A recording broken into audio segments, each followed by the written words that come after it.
মানে অনুকূল ঠাকুরের যারা শিষ্যরা তারা অবশ্যই বইটাকে চিনবে। বইটার নাম হচ্ছে পূর্ণপুঁথি শ্রী শ্রী ঠাকুর অনুকূলচন্দ্র। তো এই বইয়ের মধ্যে পূর্ণপুঁথি শ্রী শ্রী ঠাকুর অনুকূলচন্দ্র, এই বইয়ের মধ্যে আপনারা দেখতে পারেন এখানে একটা কথা লেখা আছে যে যখন যখন শ্রী শ্রী ঠাকুর অনুকূলচন্দ্র যখন উনি শরীর ছাড়ার যখন সময় হয়েছে, সেই সময় উনি কি বলছেন, ওনার যখন অন্তিম সময়ে যখন উনি যখন ওনার যমদূতের এসেছিল, যখন উনি যমদূতদেরকে দেখতে পাচ্ছিলেন, তখন উনি কী কী কথা বলছিলেন সেই বিষয়টা এখানে ডিটেলসে লেখা আছে। এবং ওনারই একজন শিষ্য যিনি পাশে বসে এই বিষয়টা দেখছিলেন, লিখছিলেন।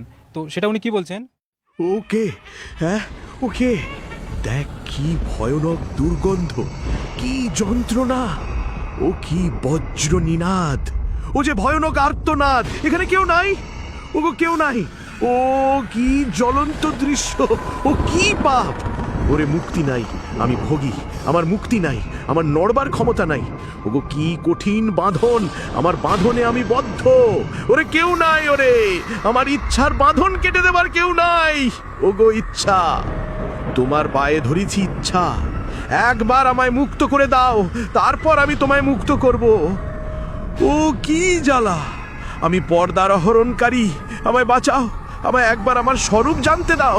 হ্যাঁ, আমি বেশ্যা, আমি স্বামীঘাতিনী, আমার একটু ভাবতে দেবে, আমি পুত্র হত্যাকারী, আমি পুত্র হত্যা করেছি, আমায় একটু ভাবতে দাও, আমি কর্কশ ভাষী, আমায় আর ভাষার যন্ত্রণা দিও না।